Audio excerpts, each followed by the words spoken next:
नांदेडमध्ये भाजपकडून सन्मानाची वागणूक मिळत नसल्याचा शिवसेनेचा आरोप आहे। 50% जागा न दिल्यास स्वबळावर लढू, शिवसेनेने भाजपला इशारा दिलाय। तर राष्ट्रवादीकडून युतीचा प्रस्ताव आहे। सन्मानपूर्वक जागा न मिळाल्यास राष्ट्रवादी सोबत युतीची तयारी असल्याचं वक्तव्य शिवसेनेचे नेते हेमंत पाटील यांनी केले। भाजपचे प्रमुख नेते यांच्यावर या बैठका झाल्या आहेत, परंतु काल रात्री शिवसेना जिल्हा प्रमुख विनय गिरडे यांनी मला असं सांगितलं की अत्यंत अपमानास्पद अशी वागणूक तिथं देण्यात येत आहे।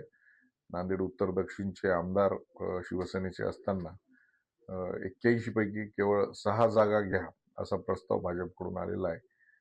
तर हे अपमानास्पद असं हे वागणूक आहे। या शहराचे दोन्ही आमदार असताना 60% जागा दिल्या पाहिजे, पण 60 नाही तर किमान 50-50% जागा तरी त्यांनी दिल्या पाहिजे। 81 पैकी 40 जागा जरी दिल्या तरी ही युती होऊ शकते, परंतु जर अशा 5 आणि 6 जागा ऑफर करत असतील तर निश्चित शिवसेना स्वबळावरती नांदेडमध्ये लढेल।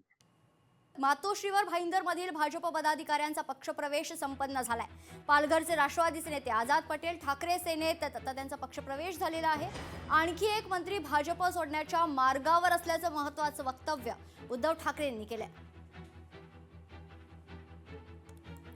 आता खरं तर भाईंदरमधील महत्त्वाच्या बड्या भाजप पदाधिकाऱ्याचा मातोश्रीवर ठाकरेंच्या शिवसेनेत पक्षप्रवेश संपन्न झालाय। पालघरचे राष्ट्रवादीचे नेते आझाद पटेल यांनी देखील ठाकरे सेनेत पक्षप्रवेश केलाय। आणखी एक मंत्री भाजप सोडून खरं तर शिवसेनेच्या ठाकरे गटाच्या मार्गावर असल्याचं वक्तव्य उद्धव ठाकरे यांनी केलंय।